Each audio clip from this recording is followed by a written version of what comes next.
विवेक चूड़ामणि कक्षा 8। भक्ति और गुरु की आवश्यकता। इस रास्ते पर जो हम अध्यात्म के रास्ते पर चलते हैं तो क्या है वो संदर्भ चल रहा है।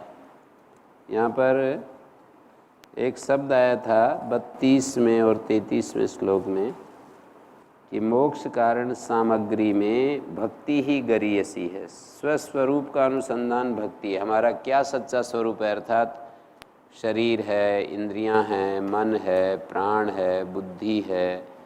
इसको करते करते फिर खोज हमारी आगे बढ़ते बढ़ते और अपने स्वरूप तक हम पहुंच जाते हैं।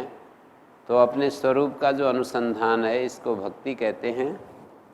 और एक स्वात्म तत्वानुसंधानम, ये स्वात्म तत्व कल भी पूछा गया था। इसका वास्तव में अर्थ ये है कि जो स्वात्म मानी जो त्वम पदार्थ है और तत्व मानी जो तत् पदार्थ है। तत्वमसि जो गुरु के द्वारा हमें उपदेश दिया जाता है हमारे स्वरूप को समझाने के लिए, फिर हम उसका जो अनुसंधान करते हैं कि तत् पदार्थ कैसा है, त्वम पदार्थ कैसा है। तो स्वात्म तत्व का जो अनुसंधान है उसको यहाँ पर भक्ति रीति अपरे जगु, दूसरे लोग इसको भक्ति बताते हैं। एक तो स्वरूप का अनुसंधान सीधा कि मेरा स्वरूप क्या है, क्या ये शरीर मेरा स्वरूप है, ऐसे खोज करते करते अपने भीतर अंतर यात्रा में पहुँचते जाते हैं, भीतर भीतर जाते जाते हैं। तो ये तो पहली बात हो गई, क्योंकि ज़्यादातर हम पहले तो शरीर को ही हम अपना स्वरूप समझते हैं, लेकिन जिसको हम यह कहते हैं वो तो मैं हो नहीं सकता है। जिसको भी कहीं इदम शब्द से हम कहेंगे जानेंगे वो तो मैं होता नहीं है। तो हम इसको खोज करते करते और आगे जब अंतर यात्रा मानी प्रति प्रसव प्रणाली से जब भीतर घुसते हैं तो वो हमारा जो सच्चा स्वरूप है वो सामने आ जाता है। तो ये स्वस्वरूपानुसंधान की बात हुई।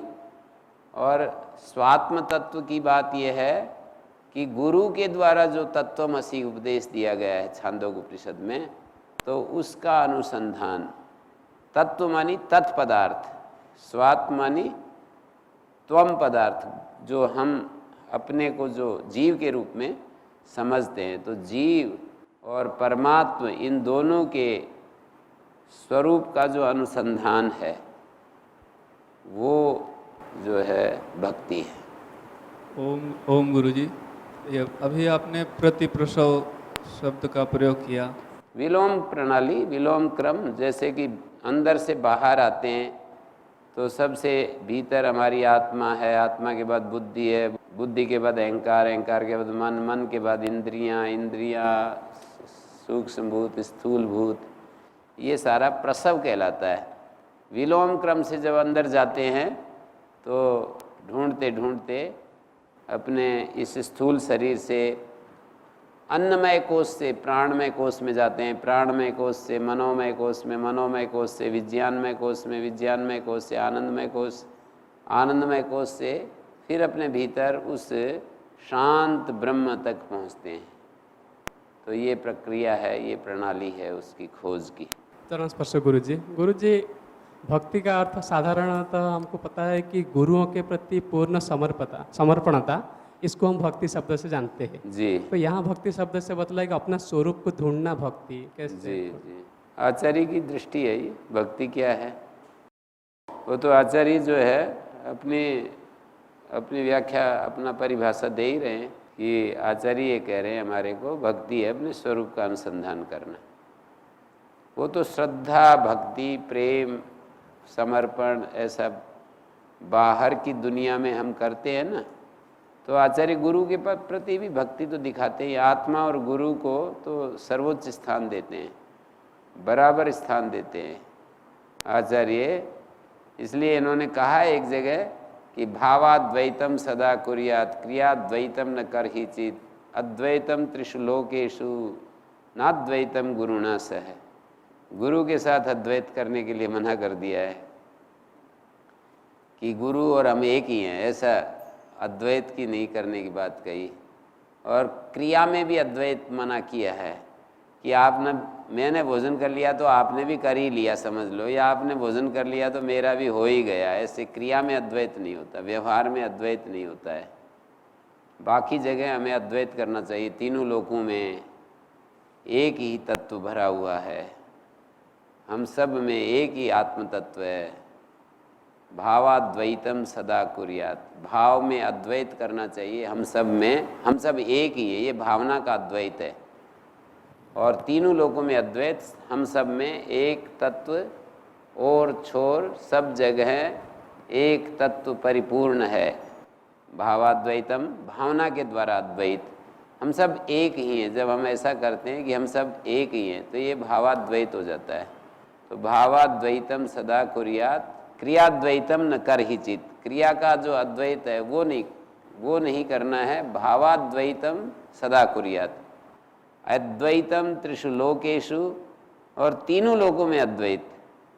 हमारा पृथ्वी लोक, अंतरिक्ष लोक, द्यूलोक, तीनों में एक ही तत्व भरा हुआ है। नाद्वैतम गुरुणा सह, गुरु के साथ अद्वैत नहीं। तो आचार्य की दृष्टि गुरु को आत्म तत्व के स्थान में ही सर्वोच्च स्थान में रखती है, क्योंकि ये जानते हैं कि बिना गुरु के हम बिल्कुल पशु से मानव नहीं बन सकते हैं, पशु अवस्था में ही रहेंगे। जी गुरु जी, विशेष से थोड़ा सा हटकर एक प्रश्न है। एक वाक्य है कि एक विद्वान ने सुनाए थे कि दुख जीवों के स्वाभाविक गुण है। इस वाक्य को हम कैसे सैद्धांतिक मानेंगे ना, इसको कैसे समझेंगे? दुख जीवों का स्वाभाविक गुण है। स्वाभाविक गुण है, इसका मतलब यह है कि जीव भाव में जब रहेगा तो दुखी तो रहना ही पड़ेगा उसको। आत्म भाव में, ब्रह्म भाव में रहेगा तब दुख से पार जाएगा, ऐसे किसी ने कहा होगा। स्वाभाविक गुण का मतलब है, जीव का अर्थ है परिच्छिन्न चेतना में, शरीर भाव में जीना। ये जीव का अर्थ है कि मैं एक शरीर हूँ, मैं एक इच्छाओं का पुंज हूँ, ऐसी एक बाहरी पदार्थों के साथ अपनी चेतना को एक करके देखना, उसको जीव भाव। जिसने ये वाक्य बोला है उसकी दृष्टि से मैं ये व्याख्या कर रहा हूँ। तो उस तरह से दुख का स्वाभाविक स्वरूप, उपसीदेत गुरुम प्राज्यम यस्मात् बंध विमोक्षणम, ये साधन चतुष्टय से संपन्न आत्म तत्व का जिज्ञासु जो है, उक्त साधन संपन्ना तत्व जिज्ञासुरात्मना उपसीदेत गुरुम प्राज्यम, प्राज्य गुरु के पास पहुँचे जिससे कि बंध विमोक्षण हो सके। ओम प्रणाम गुरु जी। हाँ जी। गुरु जी, गुरु उपसत्ति का क्या अर्थ है? गुरु उपसत्ति, जी, गुरु के समीप पहुँचना, उपसत्ति समीप पहुँचने को कहते हैं। श्रोत्रियो अवृजनो अकाम हतो यो ब्रह्म वित्तमा, जो श्रोत्रिय हो गुरु और पाप रहित हो, कामनाओं का मारा हुआ ना हो, अकाम हत, कामनाओं से शून्य हो। कामना शब्द वो, कामना का अर्थ होता है जो हमारा संबंध दृश्य से जोड़ दे। मैं आत्मवित होना चाहता हूँ, सुनने में लगता है कि ये भी तो एक कामना है, पर ये कामना नहीं है। कामना वो है जो हमारा संबंध दृश्य से जोड़ दे। जैसे कि मैं एक शरीर हूँ, मुझको ये चाहिए, वो चाहिए, ये सुख चाहिए, वो सुख चाहिए, ऐसे जो हम सोचते हैं ये कामना के अंतर्गत आता है। तो अकाम हत, कामना से शून्य हो, इसका अर्थ सीधा सा है कामनाओं का मारा हुआ ना हो। कामनाएं मार देती ना आदमी को, जैसे काम हत, कामनाएं व्यक्ति को कहीं का नहीं छोड़ती, मार डालती हैं। तो श्रोत्रिय गुरु के लिए एक विशेषण डाल रहे हैं कि वो अकाम हत हो, कामनाओं से ऊपर उठा हुआ हो। सांसारिक लौकिक कामनाएं जो होती हैं, लोकेशना, पुत्रेशना, वित्तेशना, ऐशना मुक्त के लिए ये शब्द बोला जाएगा। जैसे हमारे को बड़ा बनने की इच्छा, लोग मेरे को पहचाने, लोगों के बीच में मेरी प्रसिद्धि हो, मेरी पहचान हो, रिकॉग्निशन हो, ये जो सब भाव होता है ना, ये सब भाव कामना के अंतर्गत आते हैं। मेरे पास इतनी सुख सुविधाएं होनी चाहिए, मेरे पास इतना ऐश्वर्य हो, गाड़ियाँ हों, तो आवश्यकता जो हमारे जीवन की आवश्यकताएं हैं वो यदि हम जुटाते हैं तो वो कामनाएं नहीं कहलाती हैं। वो तो शरीर चलाने के लिए उतना हमारे को चाहिए ही। ब्रह्मविद तमा, और जो ब्रह्मविद है, ब्रह्मवेत्ताओं में तमा जोड़ देते हैं तो श्रेष्ठ। ब्रह्मविद तमा, ब्रह्मवेत्ताओं में जो श्रेष्ठ है। ब्रह्मणि उपरता, और जो ब्रह्म में ही अपने आप को निश्चित रूप से उपरत किया हुआ है, ब्रह्म में ही सब तरफ से हटा करके लगाया हुआ है। शांत है, निरिंधन इवानाला, बिना ईंधन की आग की तरह शांत है, जो माने एक प्रकार से चमक भी रहा है पर धुआं नहीं उठ रहा है। आग ऐसे धू धू करके जलती है वैसा नहीं, ईंधन रहित आग की तरह एक प्रकार से चमकता हुआ स्वरूप है उसका, शांत स्वरूप। अहेतुक दया सिंधु, बिना ही कारण के बहुत ही दया से भरा हुआ है, किसी कारण से नहीं कि किसी कारण विशेष से और वो हम पर दया करता है। भगवान के स्वभाव है ना ये सारा। अहेतुक दया सिंधु, बंधुर आनमताम सताम, और सज्जन पुरुष आनमताम सताम बंधु, जो उसके शरणापन्न होते हैं, उसके प्रणत होते हैं, उन सज्जन पुरुषों का वो सहायक है, हितैषी है, बंधु है, प्रेम से उनको बांधने वाला। बध्नाति प्रेमणा इति बंधु। आनमताम शब्द जो है नम प्रभत्वे शब्दे च, उसकी तरफ जो झुकते हैं ऐसे उन सज्जनों का जो बंधु है। जैसे कि गीता में कहा ना, तद्विद्धि प्रणिपातेन परिप्रश्नेन सेवया, कि प्रणिपात के द्वारा, परिप्रश्न के द्वारा और सेवा के द्वारा तीन साधन बताए ज्ञान प्राप्ति के। प्रणिपात माने दीर्घ नमस्कार करके उनके आगे अपना सिर झुकाना, और परिप्रश्न पूछताछ करना, सत्य की जिज्ञासा रखना और सेवा करना। इन तीनों साधनों से गुरु लोग हमारे को मार्गदर्शन करा देते हैं। उपदेक्षन्ति ते ज्ञानम ज्ञानिनस् तत्वदर्शिना, तत्वदर्शी ज्ञानी फिर हमारे को वो दिखाते हैं, राह दिखाते हैं। तम आराध्य गुरुम भक्त्या, भक्ति से उस गुरु की आराधना करके, किन किन उपायों से, तो बताया प्रभ नमन के द्वारा, प्रश्रय विनय के द्वारा, सेवन सेवा के द्वारा। तीन साधन यहाँ पर लिखे हैं, नमन, विनय और सेवन। नमन और विनय में अंतर, विनय एक प्रकार का आत्मानुशासन है। हम अपने आप को जब अनुशासित करके गुरु के सामने उपस्थित होते हैं तो ये विनय कहलाता है। विनय का अर्थ लोक में विनम्रता लिया जाता है, वो तो प्रभु से ही हो जाएगा। जब हम नमन कर रहे हैं तो उसी में आ जाएगा, प्रभु कहने से ही विनय तो आ ही गया, विनम्रतार्थ वाला विनय। प्रसन्नम तम अनु, और प्रसन्न हो ऐसा गुरु हमेशा अपने ही प्रॉब्लम्स में जो जी रहा है वो दूसरे के समाधान क्या करेगा, प्रसन्न होना चाहिए। तम अनुप्राप्य, उसको प्राप्त करके आत्मनः ज्ञातव्यम पृच्छेत, आत्मा के बारे में अपना जो ज्ञातव्य, आत्मना ज्ञातव्यम, अपना जो ज्ञातव्य, आत्मना का अर्थ है अपना जो ज्ञातव्य, स्वकीय जो ज्ञातव्य जिज्ञासा है उसको रखे गुरु के सामने कि मैं ये समस्या लेकर के आया हूँ। जैसे कि उपनिषदों में जगह जगह पिपलाद ऋषि के पास परम ब्रह्म की अन्वेषण करते हुए 6 ऋषि पहुँचे और उन्होंने कहा कि हम आपसे परम ब्रह्म को जानने के लिए आए हैं। तो इस तरह से अपनी जिज्ञासा उनके सामने रखे। तो कैसे रखे, वो आगे जिज्ञासा रखने का स्वरूप क्या हो तो उसको प्रकट किया है। स्वामिन् नमस्ते नत लोक बंधो कारुण्य सिंधो पतितं भवाब्धो मामुद्धरात्मीय कटाक्ष दृष्ट्या ऋज्वाति कारुण्य सुधा विवृष्ट्या।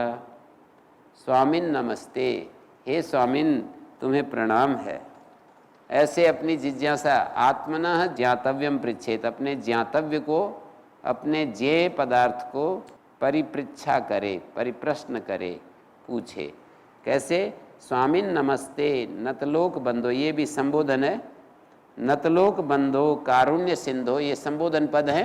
हे शरणागत वत्सल, नतलोक बंधो, नत मानी जो शरण में आया हुआ है, और नत लोक का जो बंधु है, शरणागत का बंधु है। नत लोक, लोक माने लोग, नत हुए लोक, नत हुआ लोक, प्रणत लोक, समर्पित लोक, समर्पित लोकों का जो बंधु है। और कारुण्य संबोधन में कारुण्य सिंधु, करुणा का जो सागर है, ऐसा जो हमारा प्रभु है। स्वामिन, गुरु को कह रहे हैं, हे गुरु, जो तुम्हारे सामने शरणागत होकर के आता है, उससे तुम बहुत ही प्रेम करते हो।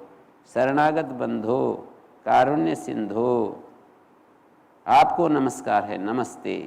संसार सागर में पड़े हुए पतितम भवाब्धो, भव कहते हैं संसार, अवधि कहते हैं सागर, संसार रूपी सागर में पतित मुझको, माम उद्धर, मेरा उद्धार करो, सागर से पार मुझे बाहर निकालो। आत्मीय कटाक्ष दृष्टा, अपनी कटाक्ष दृष्टि से, अपनी सरल और करुणा रूपी जो अपनी कृपा कटाक्ष से मेरा उद्धार करो। और कैसा? रिज्व्याति कारुण्य सुधा विवृष्टया, कृपा कटाक्ष बोला जाता है। कटाक्ष आँखों को कहते हैं, आँखों को जो है एक ऐसा देखते हैं ना, आँखों से जब हम किसी को ऐसा देखते हैं, ऐसा करके देखते हैं, तो सरलता से जैसे ऐसे देख रहे हैं, तो इसको कटाक्ष बोलते हैं। ये नेगेटिव अर्थ में भी बोलते हैं, कटाक्ष करता है ये, मानी किसी की बात को जब काटते हैं तो भी कहते हैं ना कि बहुत ही कटाक्ष कर रहा है ये। तो रिज्व्याति कारुण्य सुधा विवृष्टया, रिज्वी शब्द का अर्थ होता है सरल, और अति मानी बहुत ज़्यादा, कारुण्य करुणामयी, सुधा विवृष्टा अमृत वर्षा के द्वारा, सुधा कहते हैं अमृत को। तो सरल और अतिशय करुणा भरी अमृत वाणी के कृपा कटाक्ष से, अपनी कटाक्ष दृष्टि से मेरा उद्धार करो, मेरी तरफ अपनी करुणा भरी दृष्टि से मेरे ऊपर उसको, अपनी दृष्टि को फेंको, जिससे कि मेरा उद्धार हो जाए, मैं इस संसार सागर से पार हो जाऊं। ऐसे देखो कैसे भाव भरे शब्दों में प्रार्थना सिखाई है कि गुरुजनों को कैसे प्रार्थना करनी चाहिए, ऐसे नम्र हो करके। और जब हम उनसे कहते हैं तो फिर वो कृपा करते हैं और हमारा उद्धार हो जाता है। हम यदि ऐंठ में भरे हुए स्तब्ध हो करके और अपने ज्ञान के अभिमान को लेकर के, या ऐसे समझो कि हम अभिमान पूर्ण प्रश्न करते हैं और हम पूछते हैं कि इसका क्या जवाब देंगे आप, तो फिर जो है कृपा नहीं होगी। फिर ठीक है, कोई यदि बहुत ही विद्वान गुरु है तो उत्तर तो दे देगा, पर उत्तर देने के बाद भी उसका कुछ लाभ नहीं होगा। शिष्य पूरा जब तक विनम्र नहीं होगा, गुरु के द्वारा दिया गया उत्तर उसके भीतर हृदय में प्रवेश नहीं करेगा। हृदय में प्रवेश करने के लिए शिष्य में नम्रता होनी आवश्यक है। तो स्वामिन नमस्ते नतलोक बंधो, नतलोक बंधो कारुण्य सिंधो पतितम भवाब्धौ, इस संसार सागर में डूबते हुए मेरा अपनी आत्मीय कटाक्ष दृष्टि से, जो कि बहुत ही सरल है, रिज्वी है और अतिशय कारुण्य, रिज्व्या शब्द है, तृतीया का एक वचन, अतिशय कारुण्य सुधा विवृष्टया, अतिशय करुणा से, करुणा रूपी अमृत की वर्षा के द्वारा। रिज्व्या तीन एक है, ये तृतीया विभक्ति एक वचन है, ये विशेषण है। कटाक्ष दृष्टया रिज्व्या, सरल, बहुत ही सरल, अति कारुण्य सुधा विवृष्टि से मेरा उद्धार करो। दुर्वार संसार दवाग्नि तप्तम दोधूयमानम दुर्दृष्टवातई, भीतम प्रसन्नम परिपाहि मृत्यो शरण्यमन्यद् यदहम न जाने। दुर्वार संसार दवाग्नि तप्तम, दुर्वार बहुत, जिससे छुटकारा पाना बड़ा कठिन है, दुर्वार है। बोलते हैं इससे छुटकारा पाना सहज नहीं है, बहुत मुश्किल है, इट्स टू डिफिकल्ट। दुर्वार संसार दवाग्नि तप्तम, ये संसार रूपी जो दावाग्नि है उससे तप्त दग्ध दोधुयमानम दुरदृष्ट दुरअदृष्टवातई। दोधुयमानम, दुर्भाग्य रूपी जो आंधी है दोधुयमान, और अदृष्ट दुरदृष्टवातई। एक होता है दृष्ट, एक होता है अदृष्ट। तो दृष्ट वो होता है जो सामने दिखाई दे, और अदृष्ट वो होता है जो दिखाई नहीं दे। हमारा जो भाग्य होता है उसको अदृष्ट ही कहते हैं, क्योंकि हमारे सामने दिखाई नहीं देता। तो और फिर दुर्विशेषण लगा दिया। दुर मानी रेफांत, जो दुर शब्द है सु का अपोजिट है। तो दुर अदृष्ट वातई, दुर्भाग्य रूपी प्रबल जो आंधी है, एक तो सौभाग्य होता है, एक दुर्भाग्य होता है। तो सौभाग्य में सु शब्द है और सौभाग्य ऐसा बना लिया। ऐसे ही यहाँ पर है, यहाँ पर कहा जा रहा है दुरदृष्टवातई, जो दुर अदृष्ट है, दुर्भाग्य रूपी प्रबल आंधी से, दोधुई मानम, जो अत्यंत कंपित है, और भीतम प्रसन्नम, भयभीत हुआ है। कौन? एकदम से भयभीत हुआ है। कौन? मैं, शरण्यम, मैं तुम्हारी शरणागत में जो आया हुआ हूँ। मृत्यु हो परिपाही, मृत्यु से रक्षा करो। क्यों? अन्यद यद हम न जाने, किसी और शरण देने वाले किसी और को मैं जानता नहीं हूँ, मेरे सामने तो आप ही हैं, आप ही मेरे पर कृपा करो। शरण्यम अन्यद यद अहम न जाने, शरण्य वो होता है जो शरण देने में अच्छा हो। शरणे साधु इति शरण्यम, तत्र साधु अर्थ में यत् प्रत्यय है। तो शरण्य, शरण देने में कुशल मेरी ध्यान में तो कोई है नहीं, मैं तो किसी को जानता नहीं, केवल आपको जानता हूँ।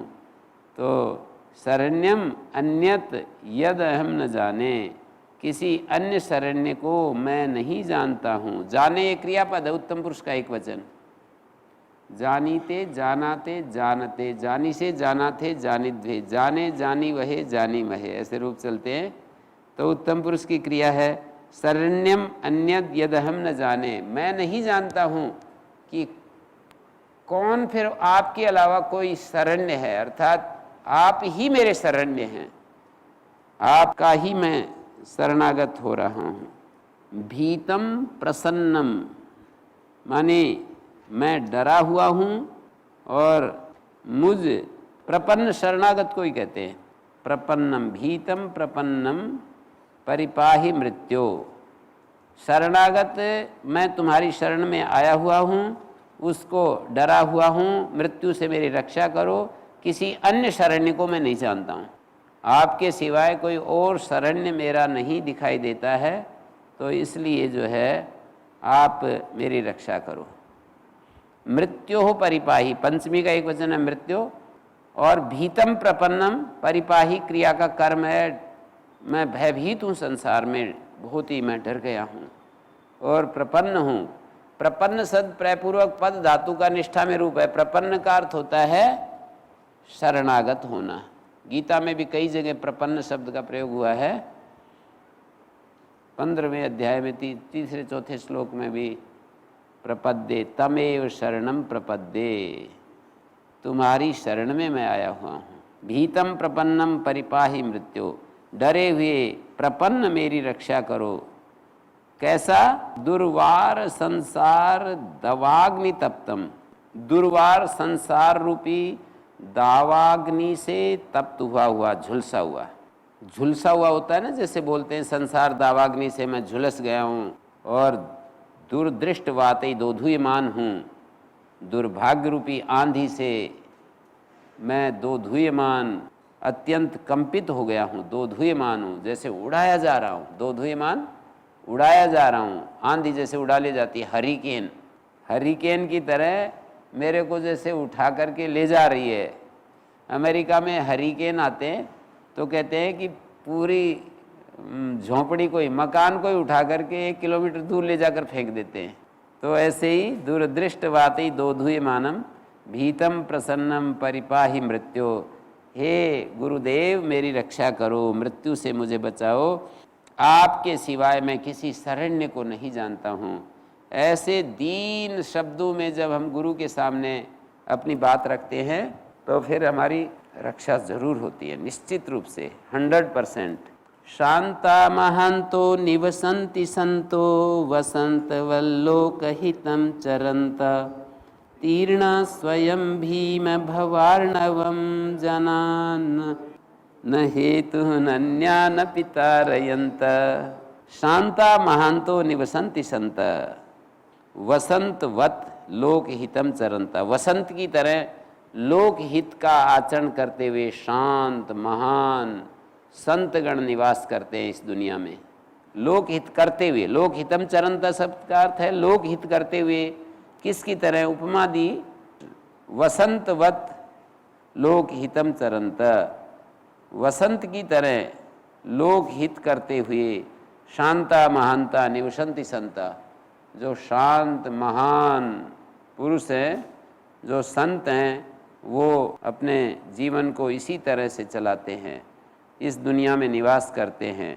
तीर्णा स्वयं भीम भरमार्णवम जनान अहेतुना अन्यान अपि तारयन्ति। स्वयं तो पार कर चुके होते हैं, तीर्णा स्वयं तो इस संसार सागर को पार कर किए हुए होते हैं। भीम भवार्णवम, ये जो भयानक संसार रूपी सागर होता है, भीम मानी भयानक, भव संसार, अर्णव सागर, ये संसार रूपी भयानक सागर को स्वयं तो पार किए हुए होते हैं। तीर्णा, कर्ता में क्ता प्रत्यय का तीर्णा रूप है। भीम भवार्णवम स्वयं तीर्णा अहेतुना जनान अन्यान अपि तारयन्ता, बिना ही कारण से दूसरे लोगों को भी तारण। संसार में तो कारण के सहित काम होते हैं। संसार में जो भी कर्म करते हैं उसमें कोई ना कोई हेतु होता है, प्रयोजन होता है कि भाई मैं इसकी मदद क्यों करूं, तो इसने मेरे लिए या तो किया है इसलिए करूं, या आगे इससे मेरे को मदद लेनी है इसलिए करूं। जैसे कि राजनेता किसी बहुत बड़े बड़े पैसे वाले राजनेताओं को मदद करते हैं तो या तो उनकी पहले मदद की इसलिए करते हैं, या आगे उनकी मदद लेनी होती है इसलिए करते हैं कि भाई इनसे मेरे को बहुत आगे मदद चाहिए। पर ये लोग गुरुजन कैसे होते हैं? अहेतुना अन्यान तारयन्ता, बिना ही हेतु के दूसरों को तारण करते रहते हैं। तीर्णा स्वयं भीम भवार्णवम, भयानक इस संसार सागर, अर्णव कहते हैं सागर को। ऋतंच सत्यंच अभिधात तपसोध्य जायत ततो रात्रि जायत तथा समुद्रो अर्णवः। अर्णव शब्द का प्रयोग हुआ है वहाँ पर भी, तो यहाँ अर्णव शब्द का प्रयोग है। भीम भवार्णवम, भयानक संसार रूपी सागर को जिन्होंने पार कर लिया है। जो स्वयं पार कर लेगा वही दूसरों को पार लगा सकता है। स्वयं डूबता हुआ दूसरों को कैसे बचाएगा? पानी में जो स्वयं डूब रहा हो तो वो नहीं बचा सकता है। स्वयं पार कर ले, जानता है वो कैसे, कौन सी युक्ति है, कैसे बचाया जाता है। तो जनान तीर्णा स्वयं भीम भवार्णवम जनान हेतुनान्यान पितारयन्त, अन्यों को भी तारण करते हुए ऐसे शांत महान संत लोग इस जन संसार में निवास करते हैं। मानी गुरुओं की महिमा बताते हुए कह रहे हैं कि इस संसार सागर से आप तो मुक्त हो गए हो और अन्य जनों को भी तारने की क्षमता रखते हो, और ये तो आपका स्वभाव ही है कि अपने लिए नहीं बल्कि लोक हित के लिए आप सब आचरण करते हो, सबको आनंद देते हो। मुझको भी आत्मज्ञान दो और मुझे इस संसार सागर से पार उतारो। शांता महांता निवसन्ति संता, शांत होते हैं वे महान पुरुष। महान पुरुष शांत होकर के निवास करते हैं। वसंतवत लोक हितम, वसंत जैसे लोक हित कर रही है, वो चारों तरफ हरियाली, पुष्प, फल, पत्तियां खिल रही हैं। तो वसंतवत लोक हितम चरंता, अयम स्वभावा स्वत एव यत्परश्रमापनोदन प्रवणम महात्मनाम सुधांशुरेशा स्वयमर्क कर्कस प्रभाभितप्तामवतीक्षितम किल। अयम स्वभावा स्वतएव, ये महात्माओं का स्वभाव ही है। अयम स्वभाव स्वतएव, स्वतः ही स्वभाव है। यत् परश्रमापनोदन प्रवणम महात्मनाम, महात्मनाम अयम स्वभाव, महात्मा, ये अंतिम जो पंक्ति महात्मनाम, महात्माओं का ये स्वभाव ही होता है। क्या स्वभाव होता है? कि स्वतः ही दूसरों का श्रम दूर करने में लगे रहते हैं, दूसरों की परेशानियों को हटाने में स्वतः ही लगे रहते हैं। श्रम का मतलब यहाँ पर परेशानियाँ। पर श्रम अपनोदन प्रवणम, दूसरों के श्रम को हटाने, अपनोदन हटाने में प्रवण, कुशल होते, प्रवृत्त होते हैं। पर श्रवण अपनोदन प्रवणम महात्मनाम स्वतः एव अयम स्वभाव सुधांशुरेशा स्वयमर्क कर्कश प्रभाभितप्ताम अवतीक्षितम किल, क्षितिम किल। अब आप आगे कह रहे हैं कि ये सुधांशु जैसे होता है, चंद्रमा जो होता है, स्वयं अर्क कर्कश प्रभाभितप्ताम क्षितिम सुधांशु रेशा अवती क्षितिम अवती। एक आप ऐसा देखिए, सूर्य की किरणें आती है, प्रचंड किरणें, और ये चंद्रमा जो है उनको अपने ऊपर ओट लेता है और गर्म किरणों को ठंडा करके और धरती की रक्षा करता है। वो उपमा दे रहे हैं कि जैसे महापुरुष ऐसे होते हैं कि जो जीवन की कठिनाइयाँ होती हैं उनमें से निकलते हुए उन सब कठिनाइयों को अपने ऊपर झेलते हुए और फिर दूसरे लोगों को अमृत पिलाते हैं, उनको शांति देते हैं, रक्षा करते हैं।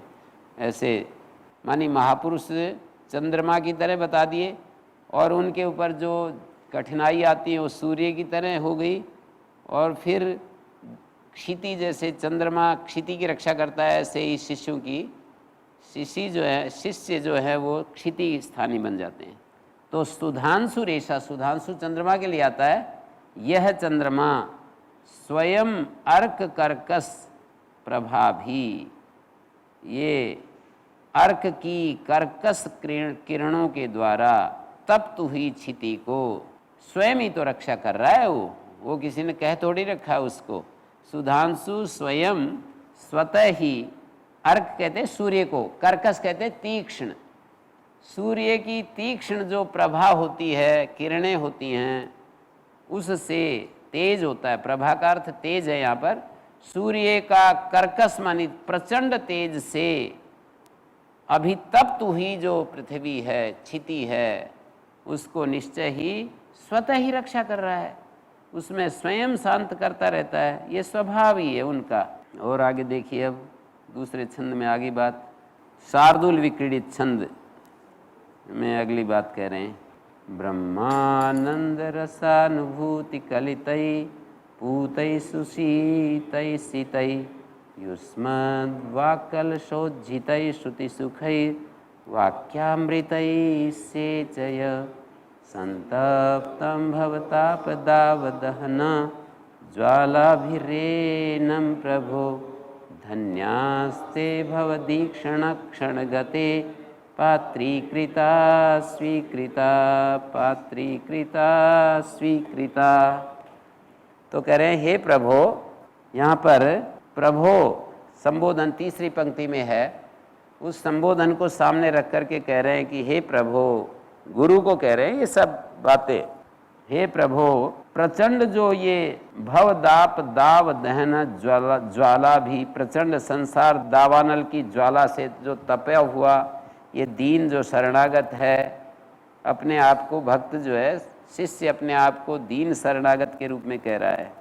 भवताप दाव दहन ज्वाला भी रेनम संतप्तम, ये संतप्त जो तुम्हारा शिष्य है, जो तुम्हारे सामने आया है, तो इस शिष्य को ब्रह्मानंद रसानुभूति कलतई पूति सुशीतई सितई, इसको कैसे करो? ब्रह्मानंद रसानुभव से युक्त जो परम पुनीत, ब्रह्मानंद रसानुभूत कलितई युक्तई पूतई परम पुनीत सुशीतई शीतल शीतई सुशीतई शीतई निर्मल। शीत होता है सफेद, असित होता है काला। वहाँ से भी आप देख सकते हो असित। जैसे कि एक व्याख्याकार ने ऐसे भी किया, प्राचिदिग्निरधिपति असितो रक्षिता। असित का अर्थ एक तो बंधन रहित होता है। प्राचिदिक पूर्व दिशा का अधिपति देवता है, प्राचिदिक अग्निर अधिपति, अग्नि अधिपति है। असितो रक्षिता, बंधन रहित वो परमेश्वर हमारी रक्षा करता है। और दूसरा एक व्याख्याकार ने ये भी अर्थ किया कि असिता जो है व्यत्यय से पंचमी हो रही है, विभक्ति व्यत्यय हो रहा है। असित से रक्षा करने वाला माने कृष्ण। काला जो कर्म होते हैं, अंधेरा जो होता है, उससे रक्षा करने वाला। तो असित मानी अंधेरा, उससे रक्षा करने वाला। पंचमी विभक्ति यदि असित में माने है तो प्रथमा, पर ऐसी की व्यवस्था है कि पंचमी के अर्थ में प्रथमा है, तो असित से रक्षा करने वाला, तो ये अर्थ हो जाएगा अंधेरे से रक्षा करने वाला। तो इसी तरह से यहाँ पर भी सित शब्द डाला हुआ है, तो असित अंधेरा है तो उसका अपोजिट सित, सित माने निर्मल। तो ब्रह्मानंद रसानुभूति कलित, ब्रह्मानंद के रस की अनुभूति से युक्त जो पवित्र शीतल जो निर्मल, सित माने निर्मल। युष्मद वाक कलशोज्झितई श्रुति सुखई वाक्यामृतई, सुनने में सुख देने वाले वाक्य जो अमृत, वाक्य रूपी जो अमृत हैं, मीठे मीठे वचन, श्रुति सुखई वाक्यामृतई। और युष्मद वाक कलशोज्झितई, तुम्हारी वाणी रूपी कलश से उज्झित, छूटे हुए, गिरते हुए। उज्झुत सर्गे धातु होती है, उज्झित त्यक्त। वाणी रूपी कलश, कलश होता है ना, घट होता है, जैसे अमृत कलश होता है, अमृत भरा हुआ कलश को अमृत कलश कहते हैं। वाणी रूपी कलश से छूटे हुए श्रुति सुख वाक्यामृतई। एनम संतप्तम बालम सेचय, इस तुम्हारे बच्चे को सींच दो अपने उस प्रेम रस से। शिष्य अपने गुरु से कह रहा है कि इस शिष्य को अपने प्रेम रस से सींच दो। ऐसे कोई शिष्य बोलेगा, कहीं गुरु रह सकता है ऐसे कुछ दिए बिना? कितना भी कैसा भी उसके नियम हो, सब तोड़ फोड़ देगा। धन्यास्ते भव दीक्षण क्षण गते पात्रीकृता स्वीकृता। इसके ताप को शांत करो, फिर कहते धन्यास्ते, धन्य है वे जो भवद ईक्षण, ये भवद है, भवत मानी आपके, ईक्षण मानी आपके, ईक्षण दृष्टिपथ, क्षण गते, एक क्षण का जो दृष्टिपथ है, करुणा में जो दृष्टिपथ है। पात्रीकृता स्वीकृता, पात्र होकर के जो आप अपना लिए गए हैं, जो पात्र होकर के आपके पात्र होकर अपना लिए गए हैं, माने आपकी आँख के सामने जो पात्र हो गए हैं आपकी कृपा के। धन्य हैं वे शिष्य जो आपकी कृपा के पात्र हो गए हैं, ऐसा कहना चाह रहे हैं। धन्यास्ते भव दीक्षण, शब्द ऐसा लग रहा है दीक्षण शब्द है, भव दीक्षण नहीं, भवत ईक्षण, आपका ईक्षण, ईक्षण मानी आँख, नेत्र, आपके नेत्र क्षण गति, उसकी एक क्षण के लिए जो गति है आँख की, ऐसे एक बार देखा बस। भवदीक्षण गते, क्षण गते, करुणामय दृष्टि में जो आ गए आपकी, पात्रीकृता स्वीकृता, पात्र बन गए हैं आपकी, जो नेत्र दृष्टि आपकी जो एक क्षण के लिए करुणामयी जो दृष्टिपथ है उसमें आ गए, कैमरे में आ गए, आपके इस कैमरे में जो आ गए एक क्षण के लिए। धन्य हैं वे। कथं तरेयं भव सिंधु में तम कावा गतिर्मे कथमोस्त्युपाय जाने न किंचित कृपया व मां प्रभो संसार दुख क्षतिमातनुस्व। कथम तरेयम बहु सिंधु मेतम, मैं इस संसार समुद्र से कैसे पार कर पाऊंगा। कथम तरेयम बहु सिंधु मेतम, कावा गतिर्मे कतमोस्त्युपाया, मेरी कौन सी गति होगी, उसका क्या उपाय है। जाने न किंचित कृपया व माम प्रभो, हे प्रभो मैं कुछ नहीं जानता, मेरी रक्षा करो। कृपया अव माम, मेरी रक्षा करो। संसार दुख क्षतिमातनुस्व, मेरे संसार दुख के क्षय का आयोजन कीजिए। संसार दुख का जो क्षति है, क्षय है, नाश है, आतनुस्व, उसको उसका प्रबंध कीजिए। कैसे मैं संसार दुख के क्षय का नाश करूं। कथम तरेयम भव सिंधु मेतम, हे प्रभो कैसे मैं इस भव सिंधु को पार करूं। कावा गतिर में कतमोस्ति उपाया, कौन सी गति है, कौन सा रास्ता है, कौन सा उपाय है, मेरे को कुछ नहीं पता है। कृपा करके मेरी रक्षा करो प्रभो। संसार दुख क्षतिमातनुस्व, इस संसार दुख के नाश का उपाय करो। संसार दुख क्या है? ये सब संसार दुख ही हैं। जैसे कि हमारे को अनेक अनेक तरह तरह की इच्छाएं पैदा होती रहती हैं और वो पूरी नहीं होती हैं। विरोधी इच्छाएं पैदा होती रहती हैं। इच्छाएं तो हो जाए कोई बात नहीं, विरोधी इच्छाएं पैदा होती रहती हैं। हमारा भीतर कुछ चाहता है, हमारा बाहर कुछ चाहता है, और हम बीच में ऐसे आ जाते हैं जैसे कि दो कुत्तों के बीच में कोई खरगोश आ जाए, जैसे कि कोई दो शेरों के बीच में कोई हरिण आ जाए। ऐसी मेरी स्थिति हो जाती है और मैं बहुत ही कष्ट में हूँ, व्यथा में हूँ। प्रभो मेरे स्वामीन मुझे बचाओ इस संसार दुख की। बाहर जो है ना दुख होते हैं, जो आधि दैविक दुख, वो तो इतने ज़्यादा कष्टदायक नहीं होते हैं। वो तो ठीक है, स्वीकार करेगा आदमी, और क्या रास्ता है। भूकंप आएगा और यदि हमारा नंबर आ गया तो वो भी ठीक है। भूकंप आएगा, कोई सुनामी आएगी, कोई बाढ़ आ जाएगी, तो बाहर के जो दुख हैं वो भी दुख होते हैं, लेकिन जो दूसरे लोगों से दुख होते हैं वो भी दुख होते हैं। उनकी भी कोई बात नहीं देखी जाएगी। किसी ने हमारा अपमान कर दिया, किसी ने हमारी वस्तु चुरा ली, किसी पागल कुत्ते ने हमको काट लिया, ठीक है इंजेक्शन लगवा लेंगे, कोई बात नहीं। तो ये सब तो कोई बात नहीं, लेकिन हमारे मन और इंद्रियों की कामनाएं और उनकी चंचलता से जो हमारे भीतर ही जो कष्ट पैदा होते हैं, अज्ञान के कारण से हम समझ नहीं पाते इस सारे कन्फ्यूजन्स को, और हम भीतर ही भीतर बड़े व्यथित रहते हैं, दुखी होते हैं। वो आध्यात्मिक दुख जो हमारे ही भीतर, उनके निमित्त कोई बाहर नहीं होता है, कोई संसार में कोई नहीं होता है, हम ही उसके कारण होते हैं। उन दुखों से व्यथित व्यक्ति जब अपने को देखता है तो वो फिर शांति के लिए ऐसे सिद्ध पुरुष, ऐसे श्रोत्रिय ब्रह्मनिष्ठ गुरु के पास जाता है और वो प्रार्थना करता है ऐसी।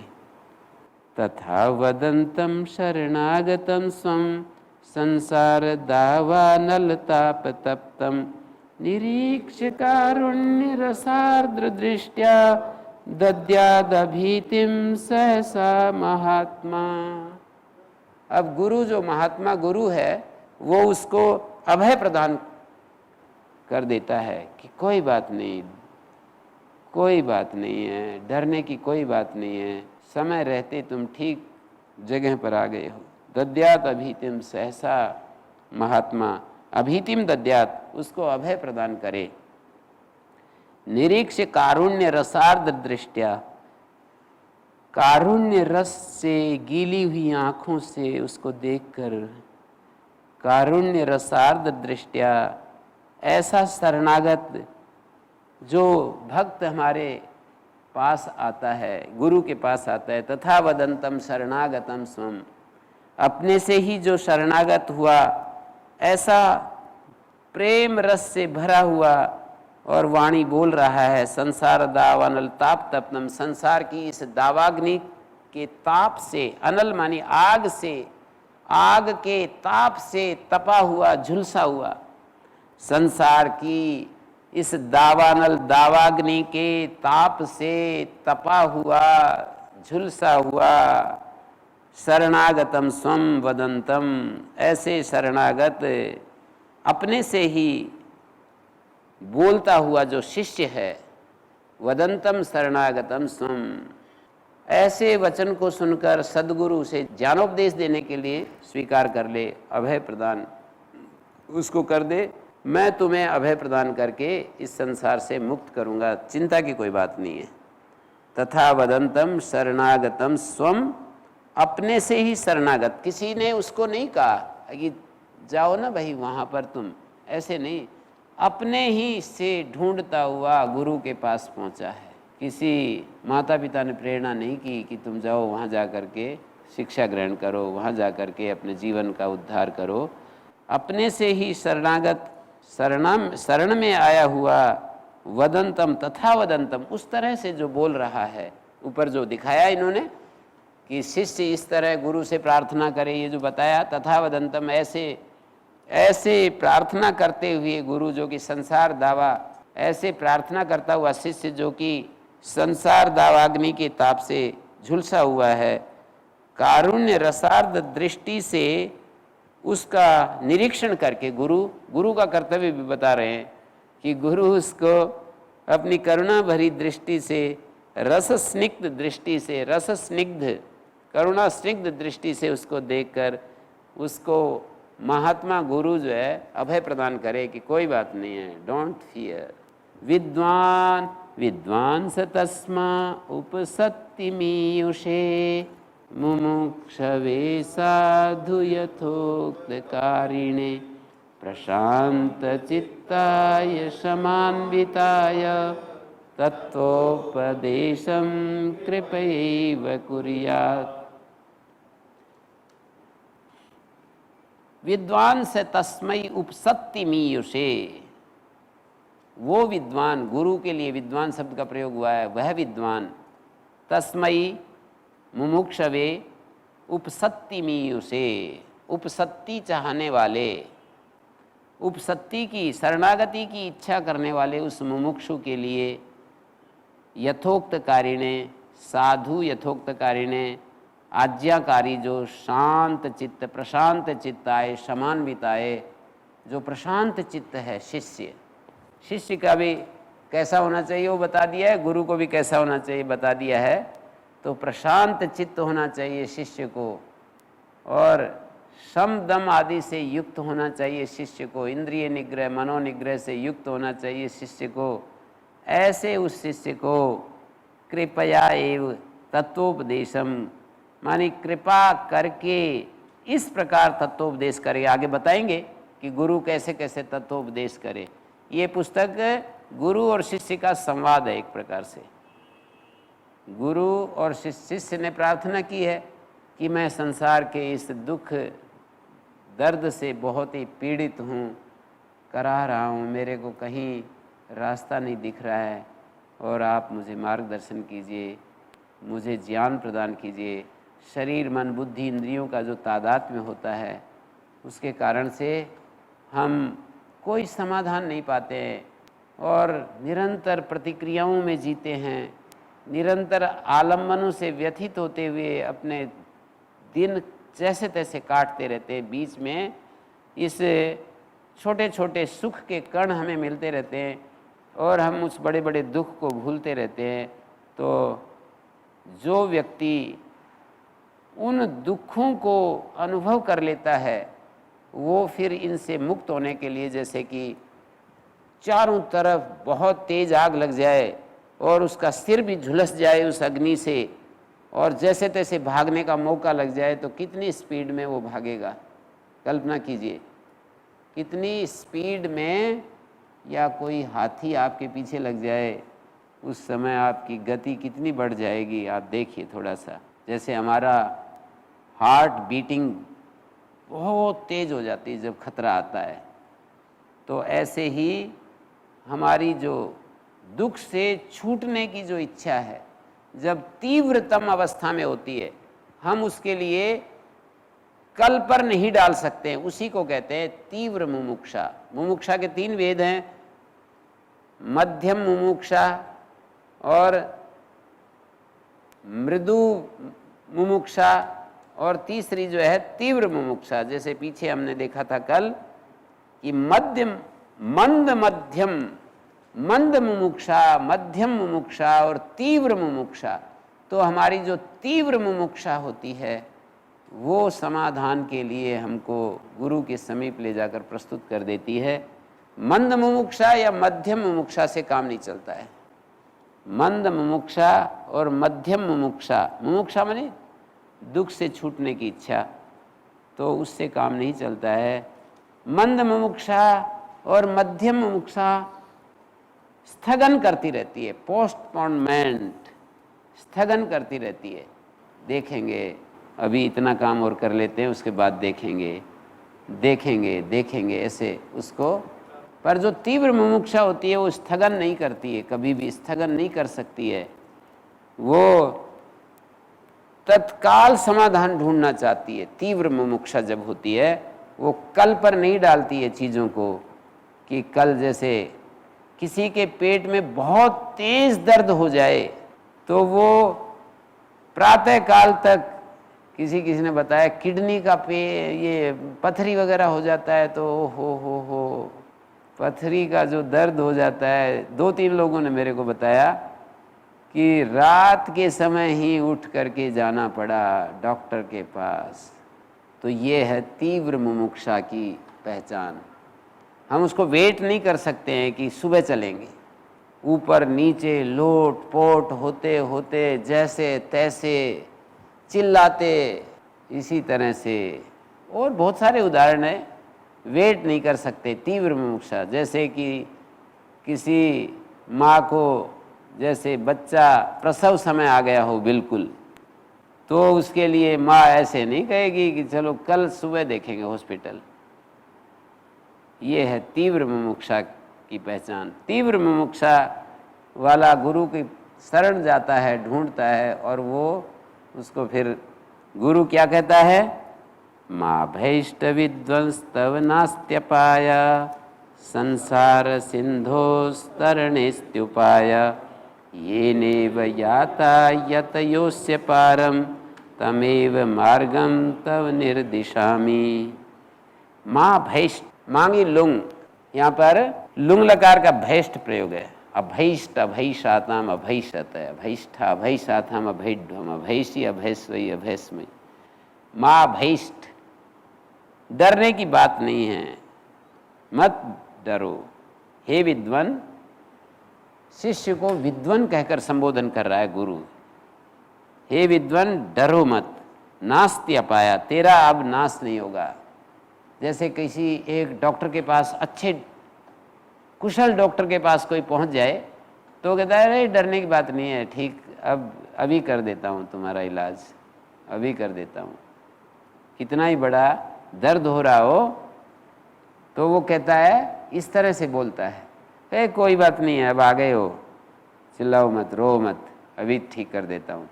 नास्ति अपाया संसार सिंधोस तरणिस्ति उपाया, संसार सागर से पार करने का उपाय है। मैं अभी बताता हूँ तुमको संसार सागर को कैसे पार किया जाता है। अस्ति उपाया, इसका उपाय है। एनेव याता यतयोस्य पारम, जिस मार्ग से यति लोग इस संसार के पार पहुंच गए हैं, यतयः अस्य पारम याता, यति लोग इसके पार पहुंच गए हैं, तमेव मार्गम तव निर्दिशामि, तुम्हारे लिए मैं वही रास्ता बताता हूँ। इसलिए तुम जो है घबराओ मत, तुम अब भयभीत मत हो। अस्त्युपायो महान कश्चित संसार भय नाशना, तेन तीर्त्वा भवाम्भोधिम परमानंदम आप्स्यसि। अस्ति उपाया, संसार रूपी भय का नाश करने वाला कोई एक महान उपाय, महान कश्चित संसार भय नाशना, संसार के भय का नाश करने वाला कोई एक बड़ा उपाय है।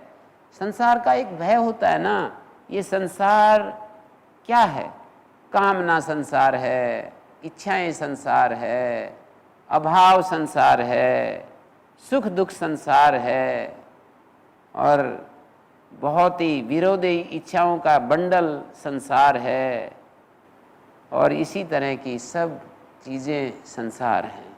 अपमान सम्मान संसार है, सफलता असफलता संसार है, जय और पराजय संसार है, हानि और लाभ ये संसार है, सुख दुख संसार है। ये संसार जो है इसके भय को नष्ट करने वाला कोई उपाय है। तेन तीर्त्वा भवाम्भोधिम परमानंदम आपस्यसि।